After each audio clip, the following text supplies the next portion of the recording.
Welcome to the Chronically Will podcast, where we have real conversations with community that need to be heard.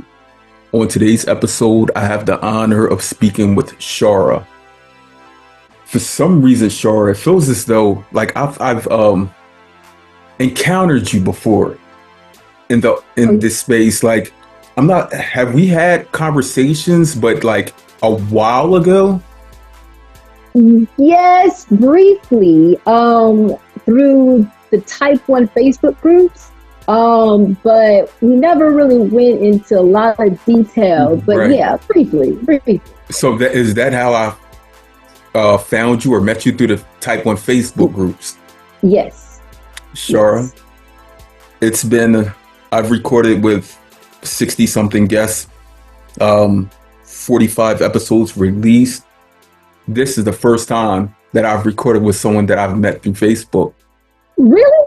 Really? No way. 100%. No way. All of You my just said guests that. I've met and recorded with have been through Instagram.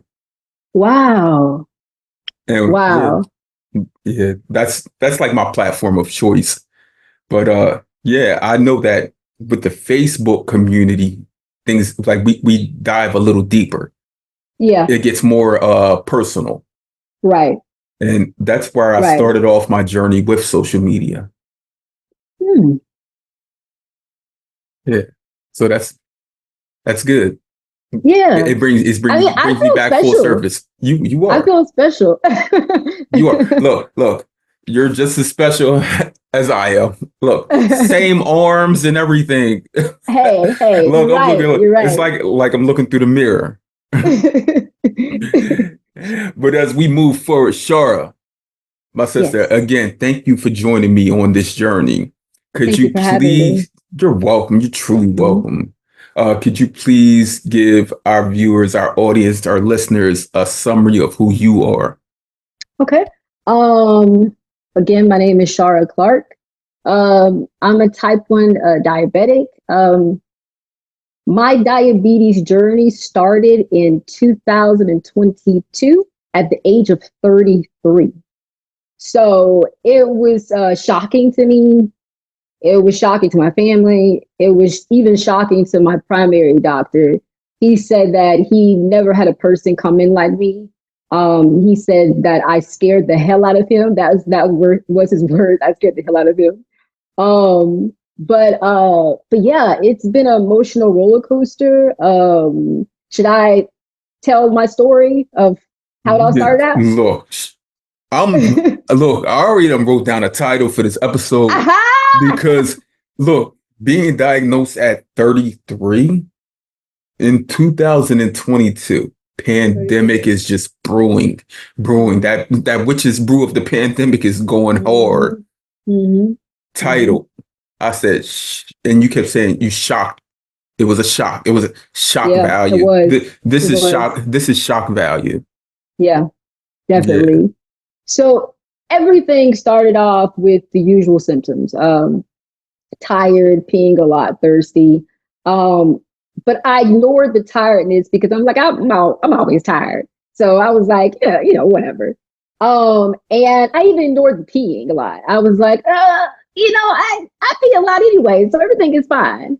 But it wasn't until I started peeing like 30 to 40 times a day that I knew something was wrong. And I was so thirsty, drinking bottles and bottles and bottles of water. So I got online, Googled my symptoms, as we all do. And of course, diabetes popped up. And I said, wait a minute. Because of my healthy lifestyle, I was like, there's no way I'm type 2. I have type 2 diabetes. No way. And also, like, I had already X'd out type 1 because that's something that usually pops up in childhood, usually. So I was like, I don't know what this thing is saying, but that this can't be right. So I was like, but I'm getting ahead of myself. Let me just do some further investigation. So I did some research to find out where I could get the most accurate at-home A1C test. And Walgreens had like great reviews. So I went to Walgreens. I bought a box that had two tests in the box, and it was like $50. And so I got home, I took the first test, and the test said that my A1C was a 12. I said, wait a minute. I called my cousin who was a nurse, and I told her, and she said, there's no way. There's no way. Because she was thinking what I was thinking, that she was like, based on your lifestyle, there's no way. And we're thinking about type 2. We're not even, considering type 1, especially being 33. Mm-hmm. So she was like, you need to take that test again, because there's no way. So I was like, all right. So the next day I took the test again, and it was higher. It was 13. And I told my cousin, and she was like, you need to make a doctor's appointment right now. So I made a doctor's appointment for the next day. And I went in and I asked my primary doctor to check me for diabetes. And he was like, okay. He was like, all right. He was like, well, do you want to just do a whole physical while you're here? I was like, yeah, sure. Why not? And so he started asking me about my symptoms. And I was like, well, I'm peeing 30 to 40 times a day. And he stopped writing and he looked up at me. He said, you're peeing 30 to 40 times a day? And I was like, yeah. And so then he started asking other questions about my weight and things like that. About weight changes, stuff like that. And so anyway, I got blood work done, I peed in a cup, got on the scale and everything. And so I hear my doctor in the hallway talking to the other doctor, and she's like, she's peeing 30 to 40 times a day. And the other doctor, I think, asked him what my BMI was. And I think the other doctor was trying to determine whether I possibly had type 1 diabetes. So anyway, my doctor comes back in and he's like, listen, you need to go to the hospital right now. And I was like, what? He was like, your urine is saturated with sugar. He said, it's showing that you have ketones. He said, your blood sugar is high. You need to go to the hospital right now because I think you have type 1 diabetes. And so I'm looking at him and I'm like, what? And he's like, I know that you don't want to go because you have OCD. I have obsessive compulsive disorder. So I have a big issue with germs. And he's like, I know you have OCD, but you really need to go. He said, because I am afraid that if you don't go, that you're going to walk out of here and pass out. Like, I really need you to go to the hospital. And so I didn't go. I didn't go, but I lived. And I didn't go, because of my OCD, but also because I've been experiencing a lot of PTSD from the way that my grandmother was treated in this hospital that she was in. She's passed away now. She passed away in 2021, 1 year before my diagnosis. And so I didn't go to the hospital, but I lived, of course. And my doctor got me in to see an endocrinologist immediately. And they got me started on insulin that day. And my first appointment with the endo. And they did additional tests and they confirmed that it was type 1. And it's over 2 years later. And I am on a pump. And I'm doing better. When I went back to see my primary doctor, he told me how happy he was that I was doing so much better. He said, this is what he said, you scared the hell out of me. He said, I've never seen anybody, like I said, come in like you. He said that my blood work showed that my liver was stressed. He said that my A1C was a 14.1. And he said, you were just not doing well. And he was like, you scared me. So my journey has been long, but of course,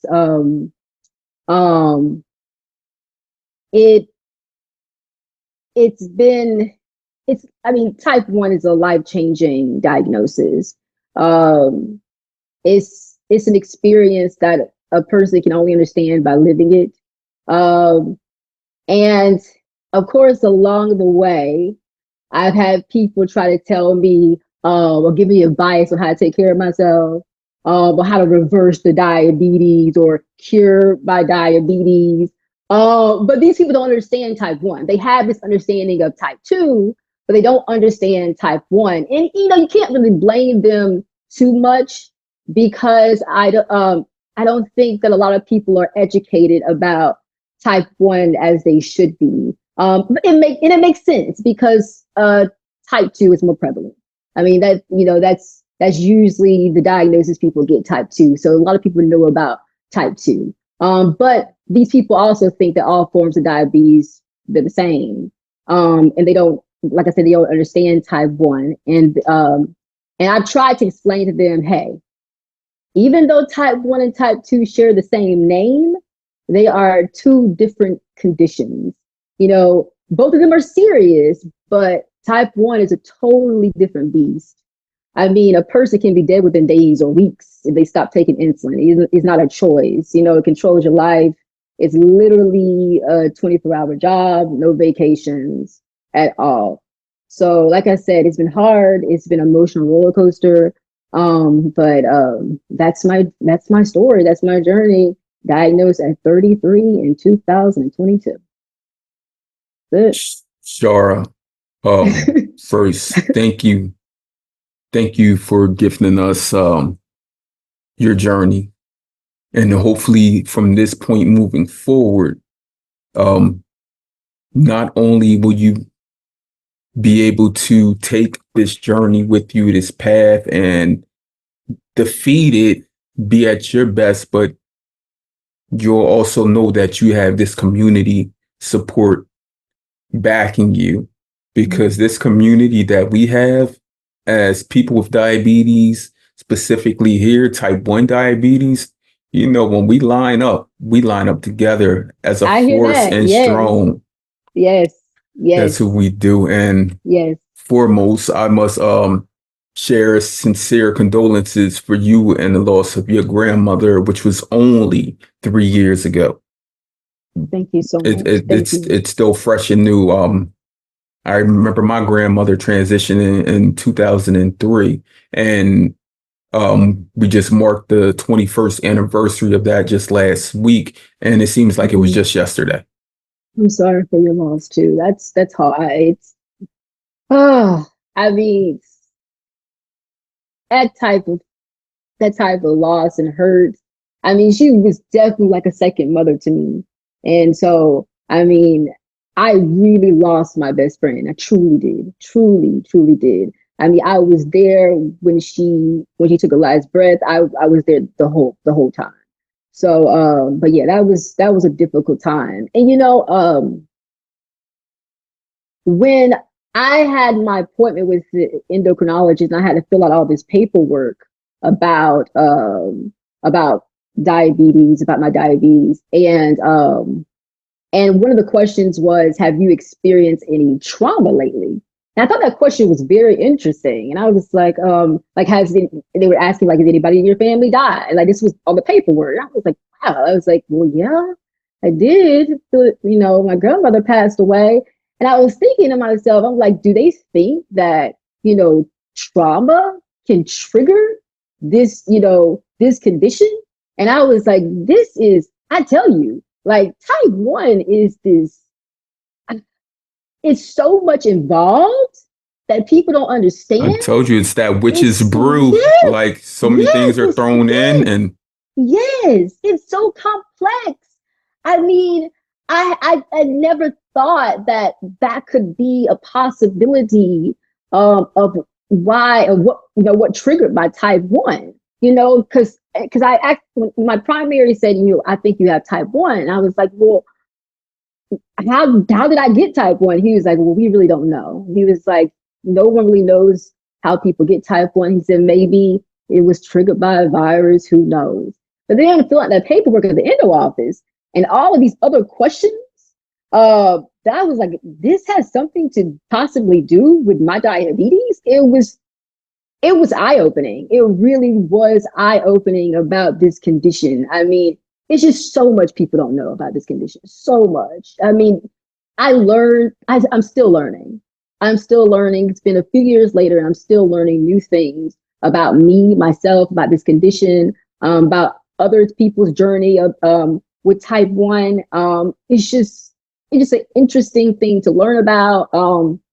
hard living with, but it's interesting to learn more and more about the condition and about what can trigger it and all these other things. But yeah, yeah. Yeah, so I must let you know and inform you on this. When you mentioned that you were at the doctor's office and you were going through that list of paper, I already had in my head trauma because you were Mm, talking, and when you mentioned your mm-hmm, grandmother's passing, mm-hmm, mm-hmm, more people than mm-hmm. not that I speak to, that are diagnosed after adolescent years have dealt with some type of adverse trauma. And Mm, although we already have those markers, those autoantibodies, just like a virus, a sickness, a right. traumatic life experience can also change the trajectory of how that virus goes, or injury or whatever goes from just being there in the present to Yeah, actually bringing forth that last bit that transitions into type 1 yeah. diabetes. That's Myself, I have an almost equal story to your own. I was diagnosed in 2003. really, My grandmother passed in really, 2003. really. Yes. And and the entirety of my family was going through the most traumatic experience from because my grandmother was diagnosed with brain cancer the fall before. My parents lost their housing that winter.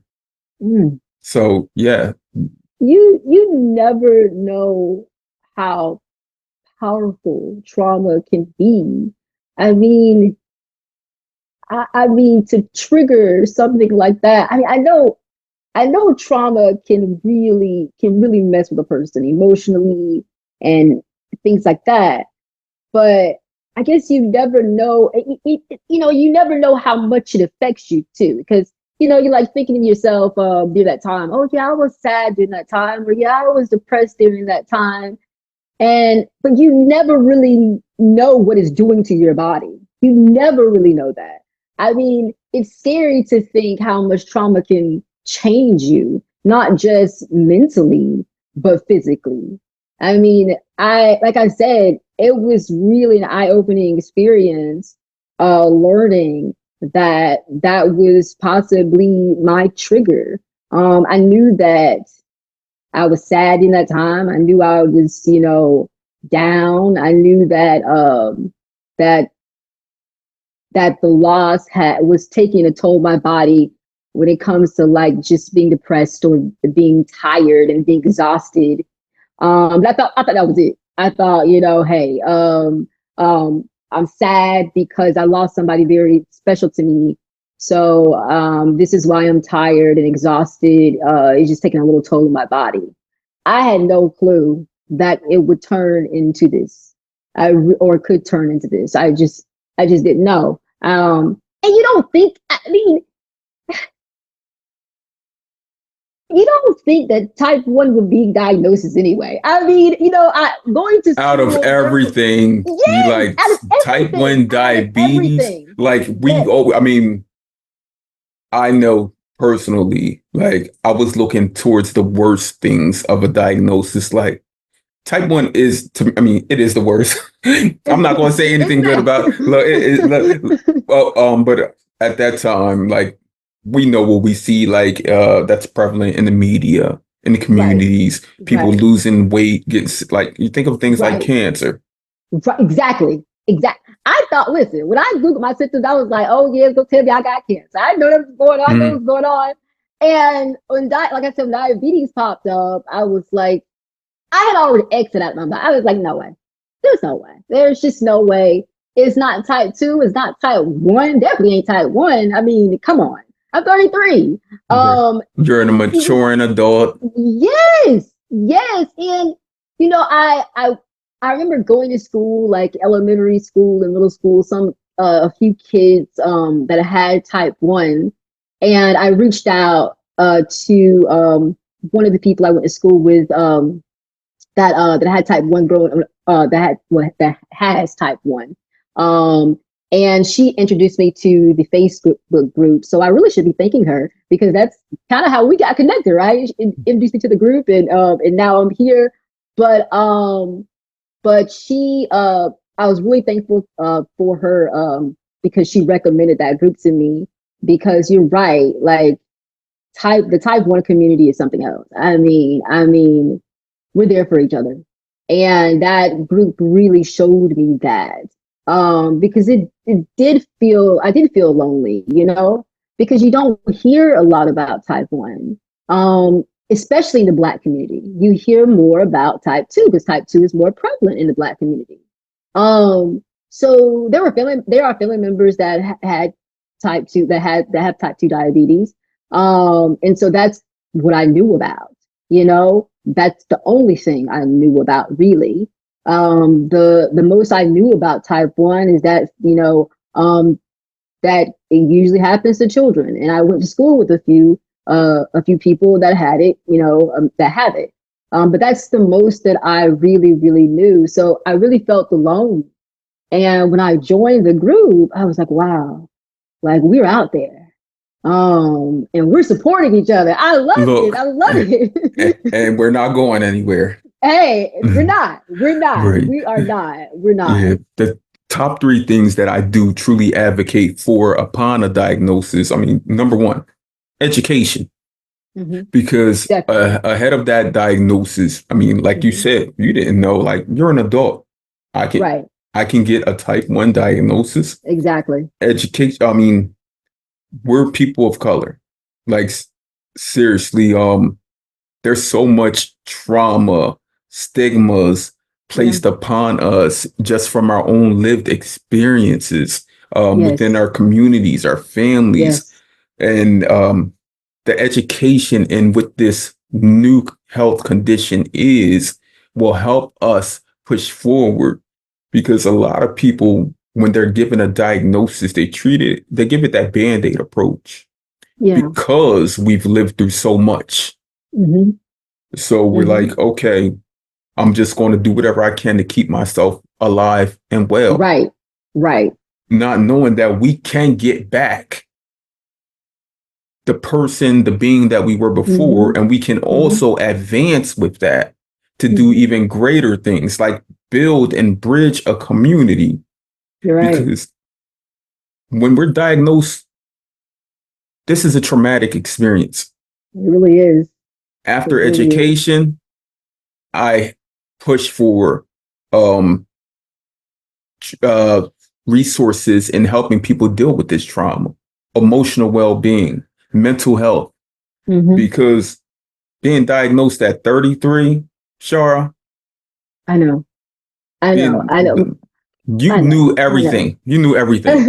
You knew how to look. You knew how to bounce back from every and any Yeah. obstacle thrown your Yeah. way. Yeah. I mean, when I was diagnosed and my endo, my appointment, he was like, "You're taking this very well for somebody who was just diagnosed with type 1 diabetes." I said, "It looks like it, doesn't it?" But inside, I was thinking, "Oh, like this is going to be a journey." But to him, and I get it. I mean, yeah, I did go to my appointments like this is something that I have to do. I have to go in here. I have to learn about my condition. I have to learn how to take care of myself, how to give myself insulin. I have to do this. And so I'm assuming that a lot of his patients come in there, like they look emotionally drained. And I get it. I get Mhm. it.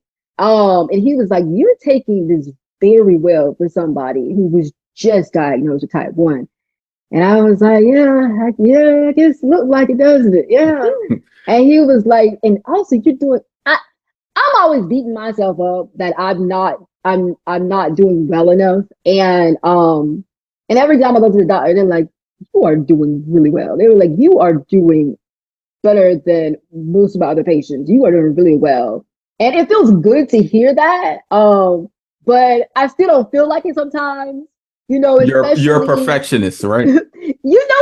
that's what they call me. Yes, I yes. I know. mean, I know. They've been calling me that for the last 21 years. and Uh I'm assuming my OCD diagnosis doesn't help me at all. So they see that on paper, and I'm like, oh, we know exactly who's about to come in my door. But it gets harder when dealing with stress, and it messes with my blood sugar. And like I've been going through a few weeks where my blood sugar has been higher than usual, and I've been racking my brain trying to figure out what's going on. Like I know I've been going through a little bit of stress here and there, and I was like, is it the stress? Is it this? But I try to calm myself down too and say, hey, like you are doing the best you can. There's only so much that you can do. There's so much that impacts a person's blood sugar, not just food, not just what you put in your body. So you're doing what you can do to help yourself, and you have to remember that. So once when I tell myself that I calm down a little bit, but it does get frustrating when I know that I've done everything I'm supposed to do, and I'm still having problems. Like I'm dosing like I'm supposed to. I'm doing this like I'm supposed to. Doing that like I'm Look, supposed to. look, Shara, I tell everyone this because I mean, I manage groups of like thousands of people online. And I mean, I myself, like I'm a trauma therapist and I'm Mm, also work in diabetes education, and global health also. And one thing I always tell people is remove diabetes from the equation. mm, Just know that your hormones are still going to fluctuate and change. mm. You're going to have the stressors. You're going to Right, have the adrenaline. You right. don't know, you only know this, we only know this because we have type 1 diabetes and we have the devices on us that the adrenaline, Yeah, the anxiety are making our yeah, blood sugars change. yeah, And I mean, it's like we can look at someone who's not living with diabetes and we can see when their anxiety is risen, when they're facing some kind of traumatic experience or whatever, and we can yeah. see on them, we can look at them and be like, I know their blood sugar is rising. Right. So we gotta be able to understand within ourselves that yes, we all want to perfect this thing called diabetes, but even ahead of diabetes, we can never perfect this thing called ourselves. We're not perfect. Mm, We are not perfect beings mm. at all. You're right. We weren't made to be perfect. You're right. There's You're right. imperfections within all of us. You're right. You're right. You are so right. I mean, I didn't think about it like that. I didn't. I really, really, really didn't. Um, you're right. I mean, there's so much that we go through on a daily basis that impacts the way we feel, what goes on inside of our body, from rising blood sugar to rising blood pressure to whatever. And you're right. I did not think about it like that. But now I like that. I like that. I'm going to keep that in mind every time. I think I get upset with myself. I'm like, what's going on my blood sugar today? But wow, I did not think of it like that. I love that. I Right. love It's that. like if we were to turn a table, because you know how like if someone's around us for certain amount of time and they know that we have diabetes, we wear these devices and whatnot, they're like, your blood sugar must be high or your blood sugar must be low, the way you act and the way you're talking. Oh yeah. Now, Yep. what if we reverse that, like turn that table a little bit and we say that to them? Is your blood sugar high? Uh-huh. Like, Uh-huh. yeah, you Uh-huh. must, you shouldn't have Uh-huh. ate that. We know, like, Uh-huh. Mm-hmm. Mm-hmm. yeah, reverse that on them because Mm-hmm. everyone's body needs insulin. You're right. You're right. And like I said, that's my line when when people try to tell me, oh, you can do this and to get off insulin, to get off this. I'm like, you don't understand. My body is not making it. You understand what I'm saying? Even if my blood sugar was fine, I would still need insulin to live. Okay. I can go in EUDKA. All right. My blood turns to acid. I will not make it. I will not be on this earth much longer if I stop injecting insulin. So that's my line when I tell people. And but again, this is from the lack of education about type 1 when did I have to explain that to them because they don't get it. They think that it's all about high blood sugar. But like I said, I explained to them, I said, even if my blood sugar is fine, even if it's not incredibly high, if I stop injecting this insulin, I won't make it. I won't make it. I can starve myself to death. I won't make it. I will not live if I do not inject this insulin. Right. People not living with it, they think that they perceive it as a lifestyle thing. It's Mm-hmm. not. This has nothing Mm-hmm. to do with my lifestyle. Mm-mm. Like I could be the Mm-mm. saint of all saints. Like seriously, I could be the mirror image of Christ himself, and my blood sugars are still going to change. Yeah. Yeah. And Yep. there's so many things that impact that, including Yep. the Yep. people that are flustered with questioning you, throwing these darts at you. Like they Mm-hmm. affect us and our blood sugar. They they help they help the increase in anxiety, in You're right. adrenaline, You're right. frustration, all of You're those right. things. Like You're if right. you want to help me out, keep a juice box on you. Yes. learn Yes. how to woosah. Yes. Yes. I, you know, yes. I remember this person had type 2 and they were telling me, let me tell you what my doctor said to help me. Like, if you just exercise and you eat better. I said, Mia, that's I was 89 pounds. That's I'm 89 pounds. Okay. So she didn't know me. This was somebody that that I met through a family member that and she was talking to him on the phone. So she had never seen me in person. I said, ma'am, I'm 89 pounds. I said, I exercise. I said, I lived a healthy lifestyle before my diagnosis.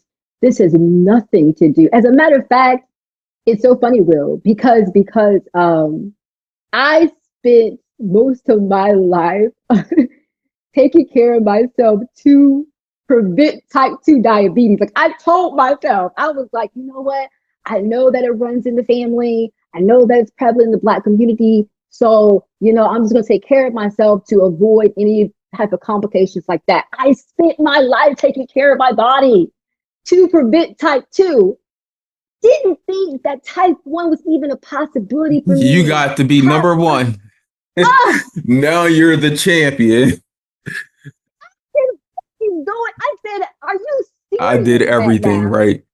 Yes, yes. I said, "Are you?" And that's why my cousin, when I told her what the at home A1C test was, because she knew my lifestyle. She knew I was crazy about being healthy. I'm like, yeah, you need eat organic. Oh, don't eat that. Oh, don't that's not healthy for you. So she knew how crazy I was about my lifestyle, being healthy, having a healthy lifestyle, and that's why when I told her, like I said, she was thinking about type 2 also, and she was like, "There's no way." You spent a big portion of your life, your early life, trying to avoid Yeah. type 2 diabetes because Mm-hmm. of your family.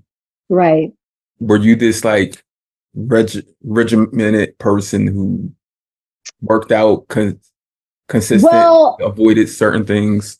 it was okay. So I would say, let me see, I was 16 and I decided to become a vegetarian.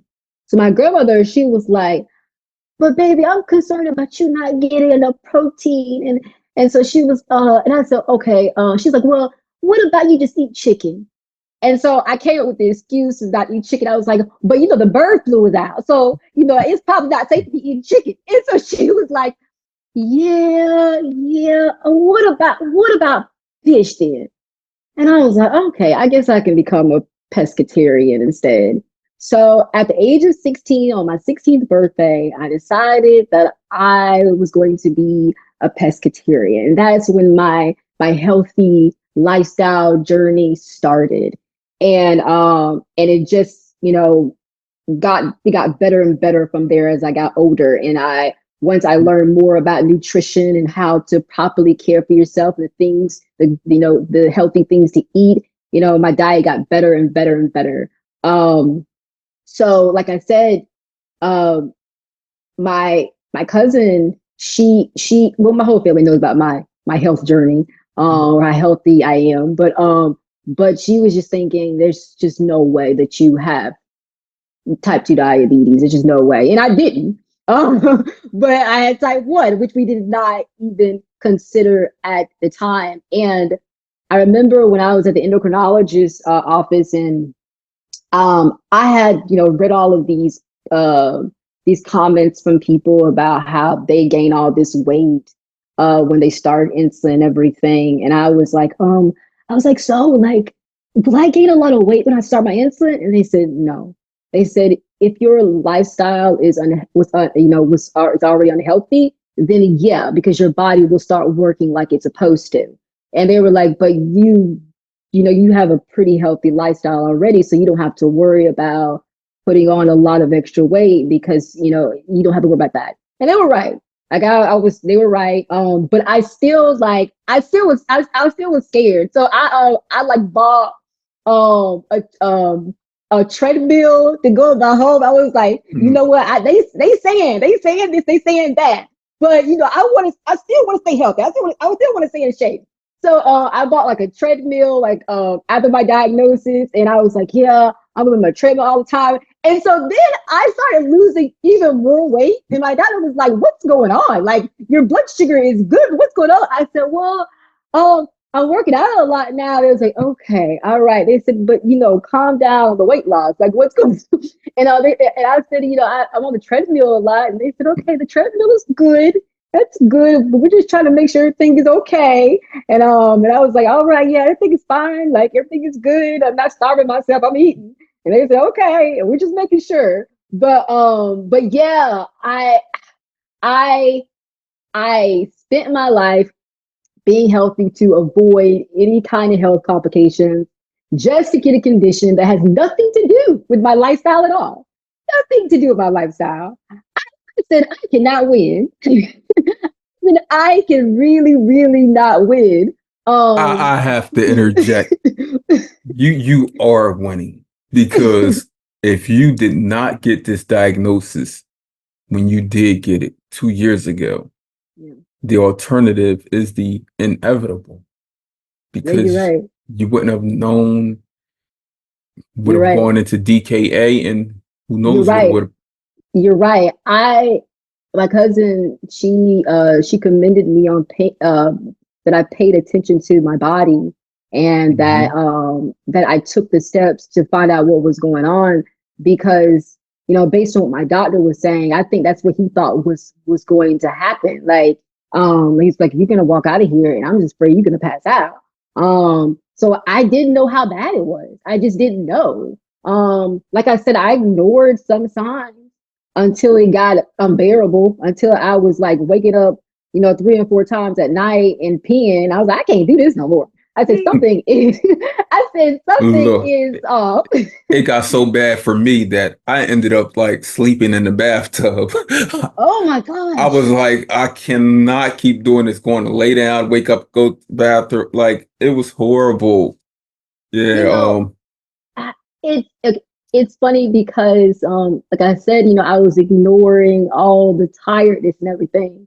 So on before my appointment, my cousin told me to fast. They were like, I'm pretty sure they're going to do some blood work, so I want you to fast before you go. That morning, when I was going to that doctor, I had the most energy that I had in a long time.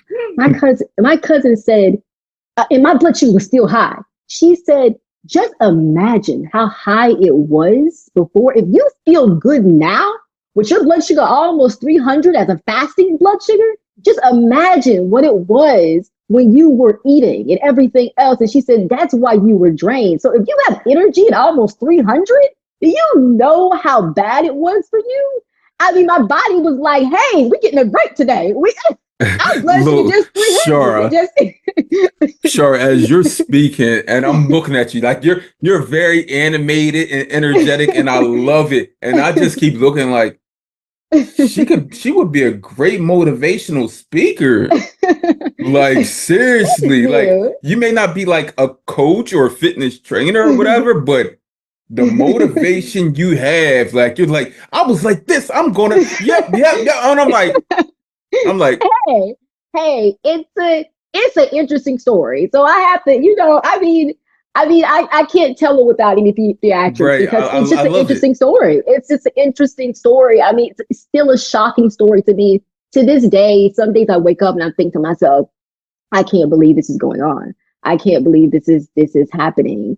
And my doctor, like even though my blood sugar was almost 300, um um I'm assuming that he thought at first that, okay, this was her eating. And so I told him, I was like, well, I fasted before I came. He said, if you fasted, your blood sugar is almost 300. He said, if you go out of here and eat anything, he's like, I don't know what's going to happen. You might go up to 4, 5, 600. You need to go to the hospital.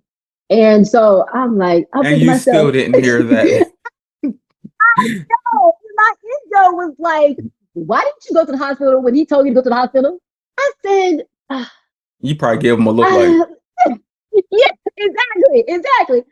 I said, well, and I told him about my OCD and also about the situation with my mm-hmm. grandmother. And he was like, okay, I understand. I get it. But he was just happy that I was doing better too. And he was like, all right, I got it. I understand why you didn't go. But I'm lucky. You're right. A lot of people, they go with the DKA and they end up in hospital and they find out, they have type 1 after they pass out, or, they're on their last leg in the hospital bed in the ICU with the insulin drip. And so I'm very lucky, and I'm glad that I paid attention to my body. I'm glad that I went and bought that A1C test. I'm glad I tested myself, because if I would not have tested myself, I still would have been in denial. I still would have said, "I don't know what's going on," but Because it as don't much as diabetes kept hmm popping up on the Google hmm search, you just kept on hmm saying, I No, can't have diabetes. First, exactly, my body, exactly. my shape, like healthy. hmm hmm Not hmm so I definitely don't have hmm type 2.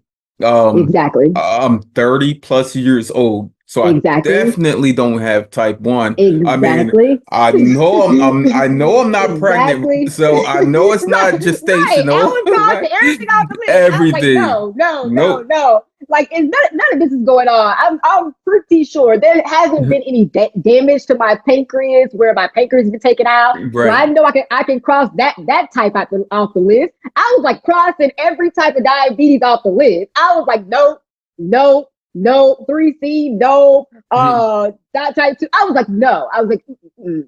And And I was like, as you're crossing out all these things on your list, I did jot something down. okay, I put type 1 and family because you stated that early on that a lot of your family members have type 2 right, diabetes.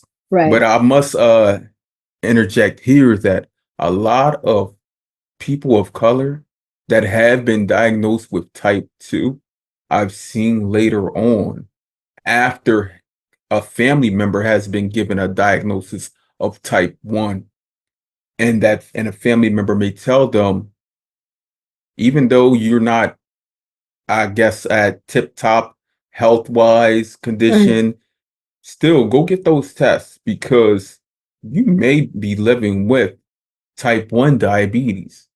You're right. You're right. You're so right. You're so right. I did not think about that. I mean, because if somebody else like in your family that has it, me, Mhm. and I got lucky too. I mean, I could have gone to a doctor that could have automatically just assumed it was type 2 because of my age. And they could have just prescribed me a pill, and then I ended up in the hospital. I got lucky that they paid attention, that they just didn't write me off and say, okay, well, you're 33, that must be what it is. They tested me properly and make sure that I was living with type 1. So I'm very lucky. I was reading all of these things, these comments of people online that they had an opposite experience. And they were like, I lost 100 pounds like a few months. I'm like, what in the world? And they were like, I got so sick. And they was like, because I was first diagnosed with type 2 and they had me on like metformin, excuse me, Metformin. metformin. Yeah.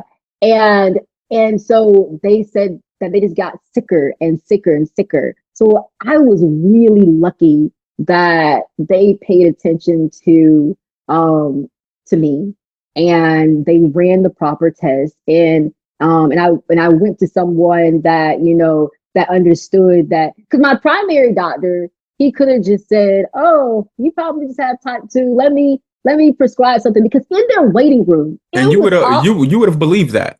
yes, in their waiting room there was all of this information about type 2. There was like this big posters and everything.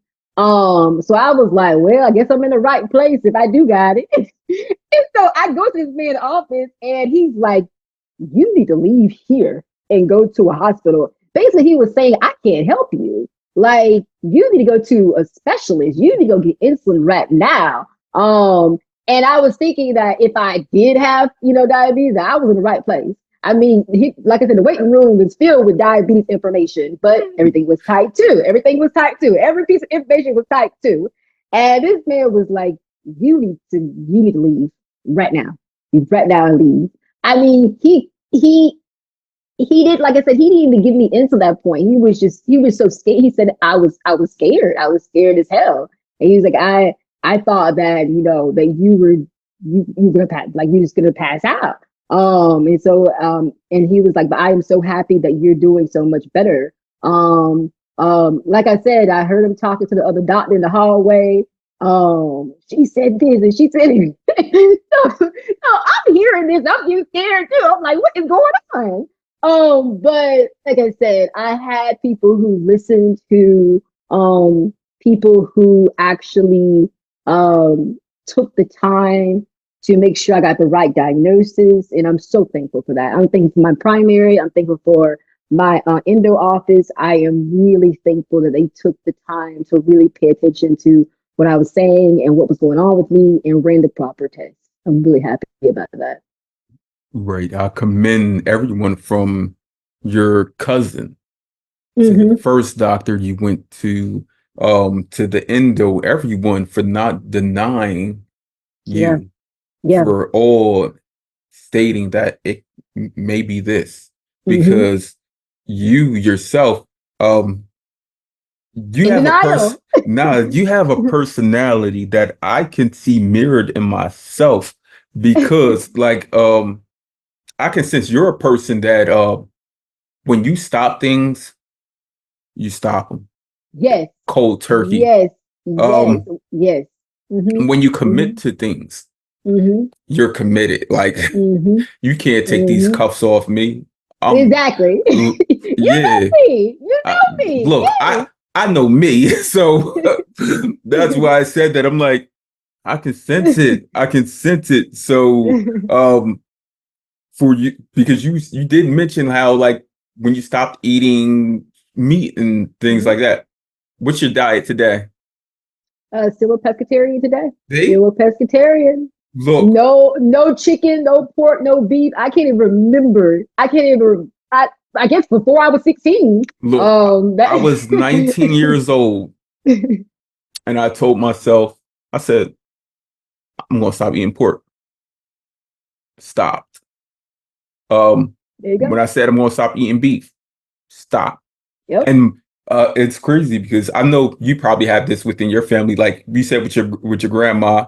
I have it with family members. My mom, she's always like, "Well, you used to eat this, you used to do that," Oh my. Oh, and I that's keep my telling mama. her, "You keep That's my saying used mama. to, used That's my. to." That's my mom. That is.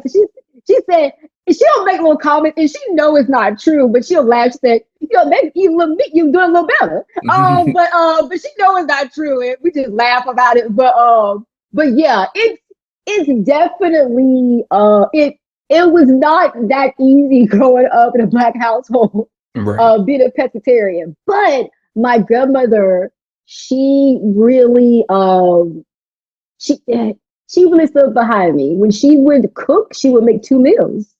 One for me, one for everybody else. Like she really was there for me during that time. That's amazing. Yes, it really, really is. Now, mom is still, well, thank God I can feed myself now because I'm 33. But my mama, she still don't support the whole pescatarian thing. But she at this point it's just little funny jokes that she makes and everything. Um, but yeah, my family knows. Like I said, they knew about my healthy journey and my healthy lifestyle. So there, because there's not because people are not properly educated on type 1, to this day I still have family members say, but you eat so healthy, how you have diabetes?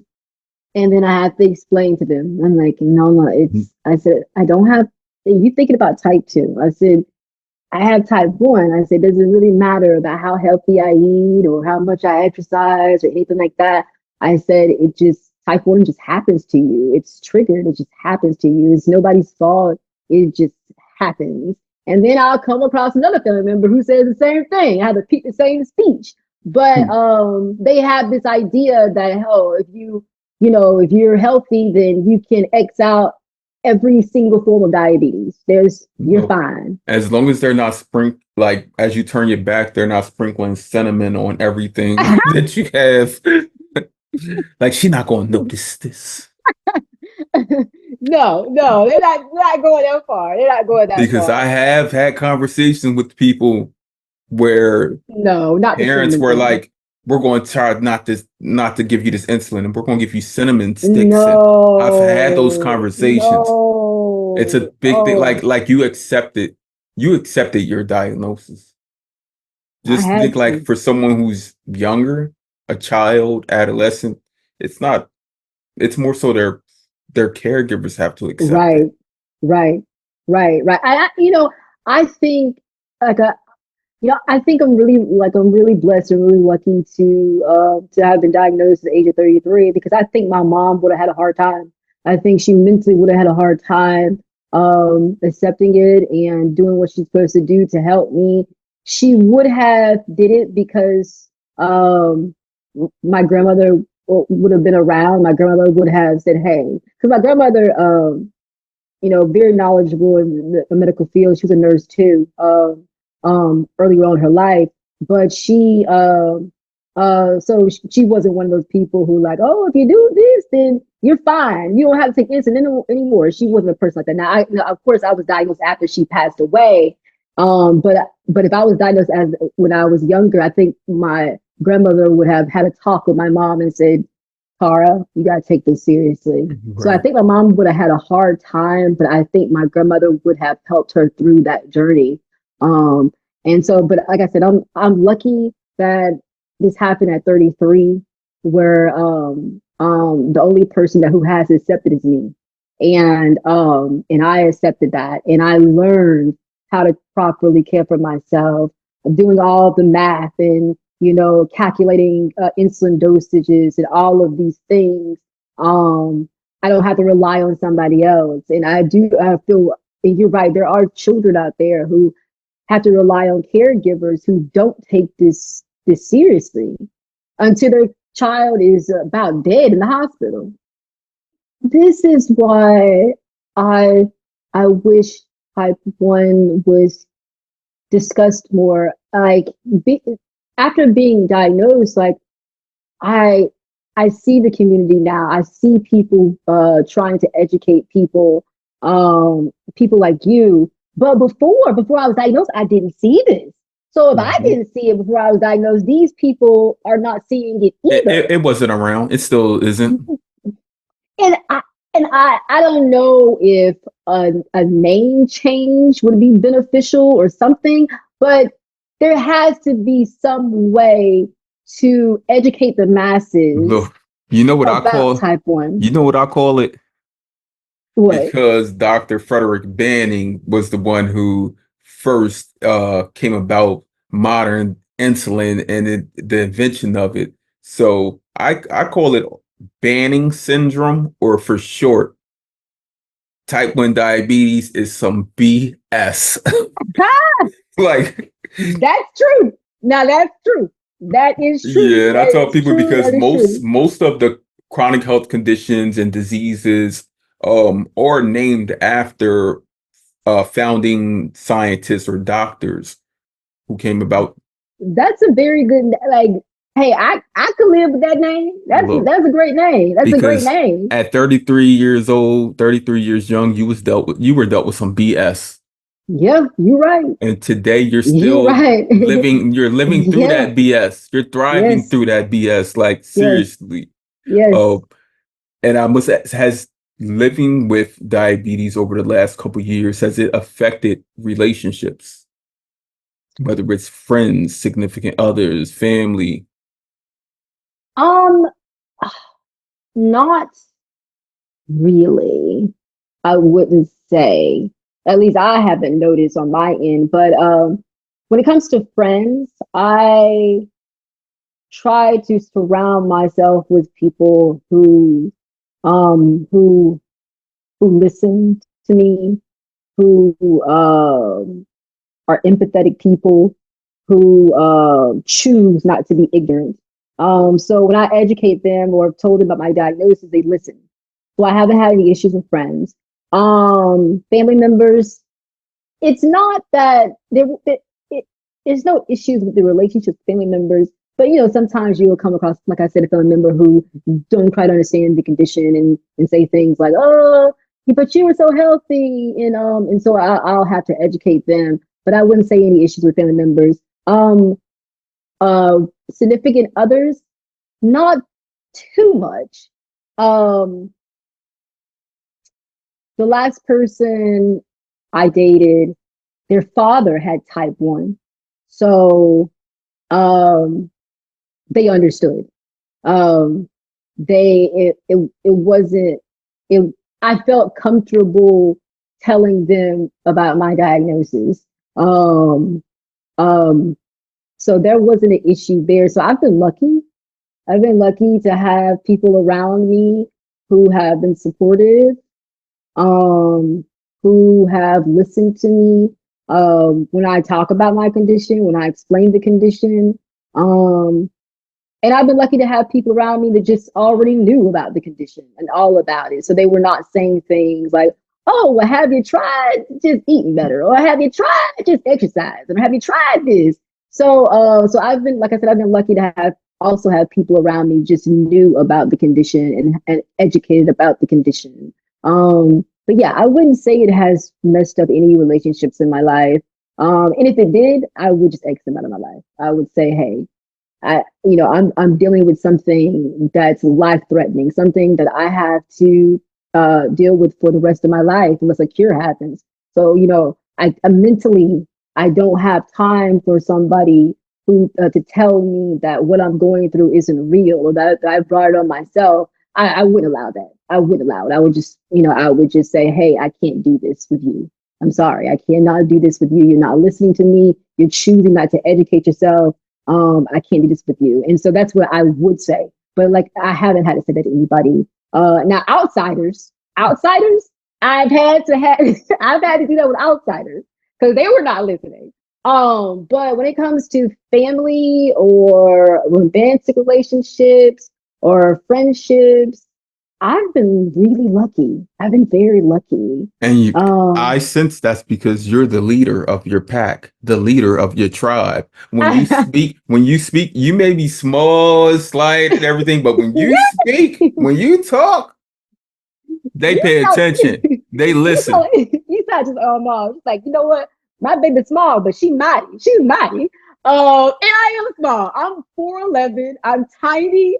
I remember my a friend of mine was dating somebody who was like small, and she was like, they're so small. And I said, well, I'm small as they are.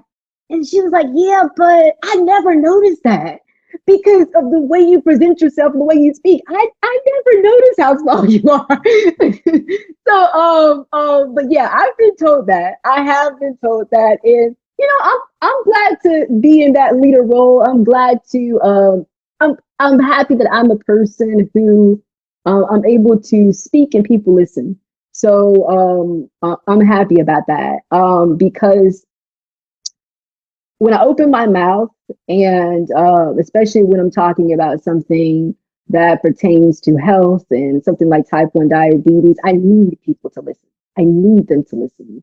So I'm grateful that they are listening. I'm grateful that, like I said, I haven't encountered anybody inside of my life that did not listen to me. With these outsiders, I think the problem with them We is gonna not. keep them on the outside. We're not even gonna give them the energy. Come on, you like. you know what the deal is with outsiders, they don't want to be wrong. So Mhm, when you correct them and tell them, and you do it in a very diplomatic, nice way, but they don't want mhm. to be wrong. They don't want to be wrong. Uh, And they know they're wrong because listen, if you just take 2 seconds to Google type 1, it tells the computer will tell you everything I just told you, but they don't want to be wrong. So they stick with their guns and say, "Oh, no, no, no, no, no! I know somebody who was cured of type 1." Really, really? Well, guess what? I hate to tell you this, but if they were cured, they did not have type 1 diabetes. I'm sorry to tell you that, but they did not have type 1. That's not, unfortunately, there's no cure as of now. I'm sorry, but there's no cure as of now. So, but like you said, yeah, I keep those on the outside, and I'm, right. whatever, whatever. L- Living with this chronic health condition that is type 1 diabetes. I mean, this is a life altering journey. Yeah, it is. And to bring it full circle to where our conversation began, um, you're talking about how when you speak, people listen, Yes. right? Um, how you may be small, but mom tells you you're mighty, right? Yeah, that's what she Right. says. Right. And like I told you, like I can see you in a role as being like this empathetic, passionate, motivational speaker. Thank you. And before meeting you today, I did not know any of these things about you. But the first thing you did want me to know about you, it was that you are a singer, Yes. songwriter, Yes, musician. yes, yes.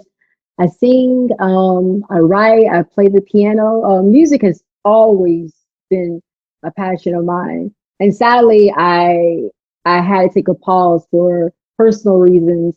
And being diagnosed with type 1 diabetes did add to that pause because it took a lot of mental energy and I had to learn how to take care of myself.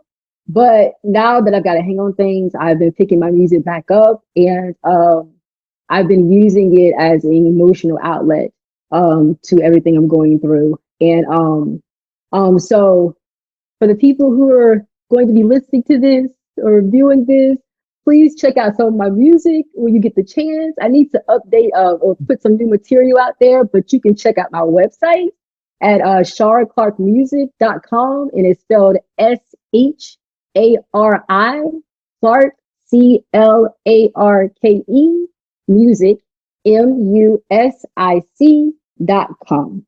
Again, I'm a singer songwriter based in Atlanta, and I would love if everybody could just check out my music and see what they think. And I will definitely include that in the show notes so that people can just click on that link. Thank you. Um, yeah, I did not, like I said, I didn't know that about you, but just being here with you, I can tell that you have an entertaining presence. And I need the world. We need the world to be able to tune into you, be a part of you, be a part Thank of this you. journey Thank as you. you not only set forth on this journey in this life with type 1 diabetes, but you set forth on this journey as in life just as a person in general, that you were given this diagnosis, but you weren't defeated. Right. It may have taken some time away, but once you were able to sit down and finish writing out your life path and hop back on that journey, you were Yep. like, music, Yep. my baby. Yep. I have to keep it there. Yep. I cannot let anything stop it. And Yep. this journey living with type 1 diabetes, I see that it has helped you even make your voice stronger, Yes, become a yes, greater advocate for self. yes, yes, yes, it Uh, has. Something I did not ask you, Shar. Mhm. Um, I just saw somewhere. You're in the Georgia area, right? Right. Mm, near Atlanta? Yes. Okay. I actually had someone reach out to me last night, Mhm. in need of insulin. Said they're down to Mm. like their last bit of Lantus and they use Apidra, which is another like fast acting insulin like Yeah. Humalog, Novolog. Yeah. But she's in Columbus. Is there Columbus? Columbia? Columbus, Georgia? To my Col Columbus, Georgia, Hold or on. I think she says Columbus, Georgia. So I Columbus? guess Okay. that's like an hour and a half outside of Hmm. Atlanta, probably. Yeah. Hmm. So yeah, when I get off this call, I have to package up some supplies to ship to her. See, I love that. I love this community here. I mean, I love that. I, t- I love that. I love that. Just simply, hey, throwing it out there. I'm in need, and then people in the community are like, hey, we got you. We got you. You need some insulin. You need to stay alive. I got Look, you. look, we come from that era where we can knock on the neighbor's door and get a cup of sugar. Mhm. You're Like right. if You're you get a right. cup of sugar, then you're gonna need some insulin to go with You're it. right. You're right. You're right. Right. So as we do wind down Mhm. this recording, I have a couple questions I wanted to ask you. Okay. One is for the community, Okay. because like I said, you're a great motivation. Thank I you. see it in you, I feel it in you. Like I truly enjoy the presence that is your gift. Thank you. Do you have or can you share some advice to give to someone who's newly diagnosed? Because you at one point was a young 30 something year old who was given this new diagnosis that Hmm. altered, changed truly who you are. And that was literally just 2 years ago. Hmm. Yeah. Yeah. I want to give very simple advice. Don't give up. Keep going. You can do it. It seems hard in the beginning, especially when you get the diagnosis and they tell you what you're going to have to do for the rest of your life. Keep going. You can do it. In the beginning, it's going to seem hard. It's going to seem almost impossible that you're going to be living the rest of your life with a condition like this, where you're going to have to calculate insulin dosages. You're going to have make sure you watch your blood sugar 24 hours a day to make sure that everything goes right. You got to. It's going to be difficult. It's not going to be easy, but you can do it. When I was diagnosed, and one of the doctors at the endo at my endo office said, "Listen, you are going to have to learn how to take care of yourself. Okay.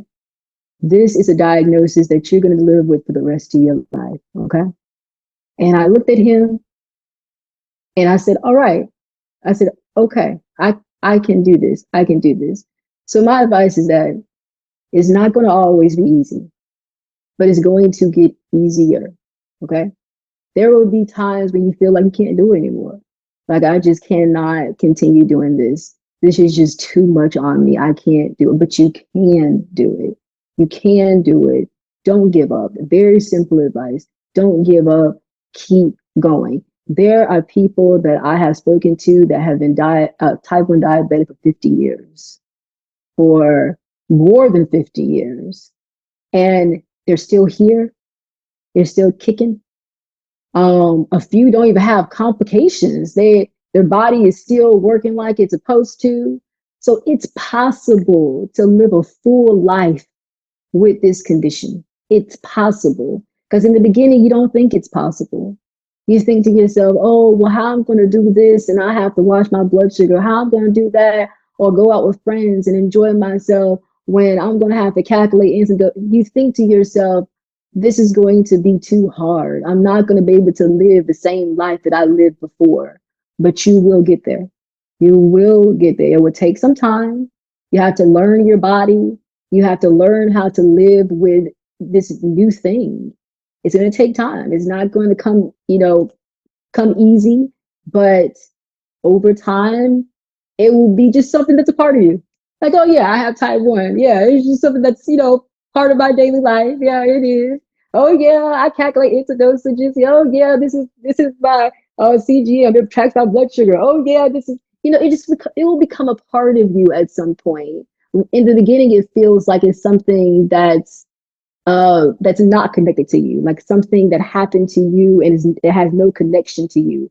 But over time, it will become a part of you, and you'll be able to live with it. You'll be able to go day by day and not even think about it. You know that you have to do these things, and you do them without thinking about it. You checking blood sugar without thinking about it. You calculate insulin doses, doing all kind of math without thinking about it. You become a math whiz after a while. Like, oh yeah, so and so divided by so and so, add that, add this, and it would just become a part of you at a certain point in time. In the beginning, it was hard for me, and it's been over 2 years now, and it's a part of me now. It's something that I live with on a daily basis, and it's just a part of me now. I am Shara Clark. I am a person with type 1 diabetes, and it's just a part of who I am now.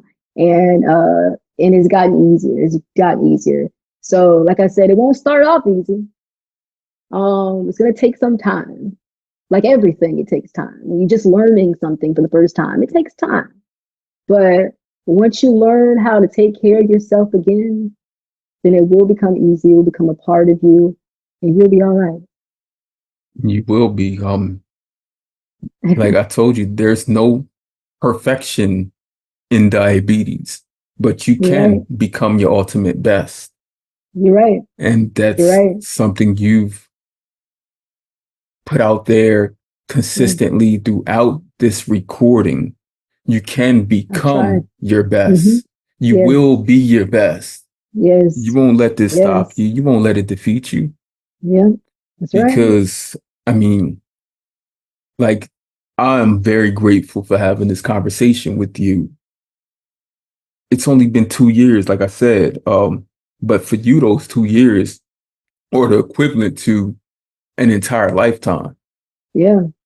Yeah. Um, being diagnosed with type 1 diabetes, I tell everyone, it's probably similar to being given an infant and told every day Woo. you have to take care of this infant that you didn't ask for. And Yes. no matter how, I mean, you may learn this Yes. infant more, but it stays an infant. Mm-hmm.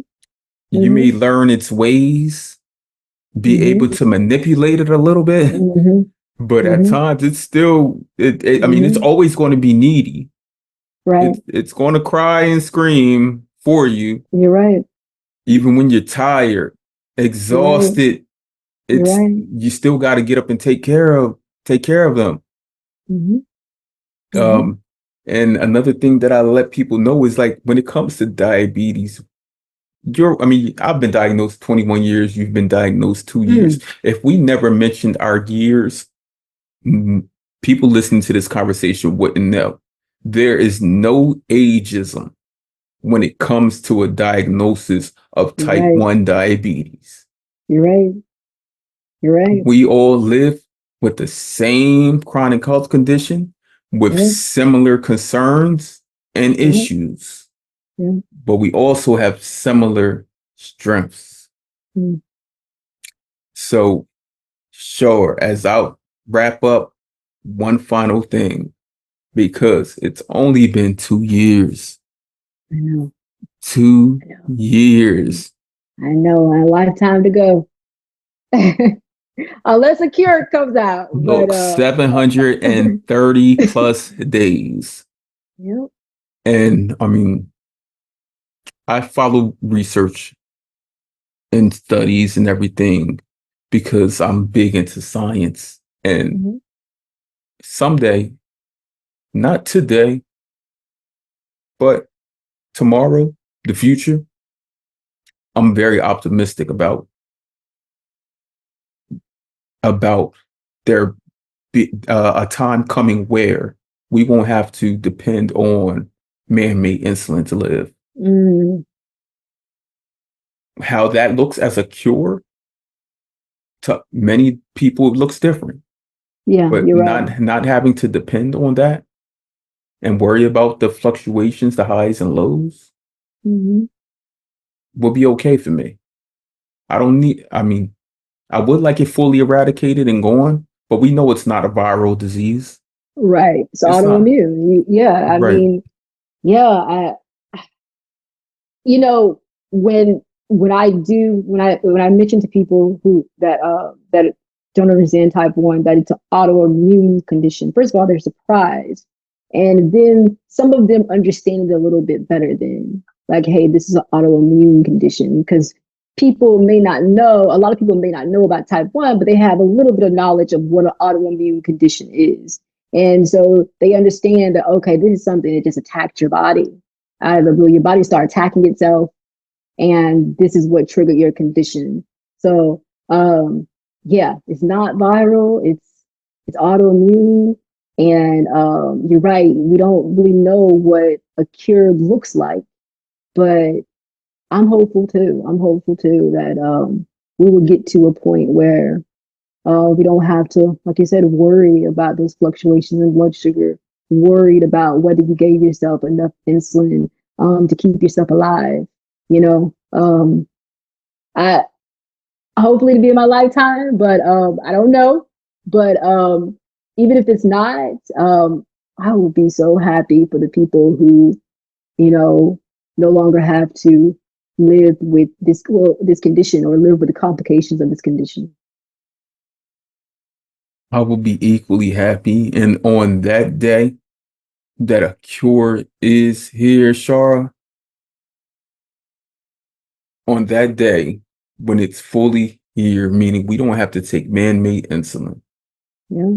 and I wake up and I have my messages filled with people in the community saying they're cured, and Oh, it's I gonna be and a beautiful day. It's gonna be a beautiful day. Oh. and I reach out to you and I say, Shara, wake up and smile. Oh. Put your feet on the floor. Your blood sugar is not going to Mm, rise. that's gonna Be be a beautiful as day. exciting, exhilarating, whatever. Oh. Those hormones, bring them back to me. Like, I'm not even trying to hide Mm, my excitement. Um, mm, you don't have to worry about the crazies anymore. yeah. Yeah. Yeah. On that day, a cure is here. I mean, it's only Yeah. been 700 plus days for you. I know. But on that day that a cure is here, Shara, what do you do?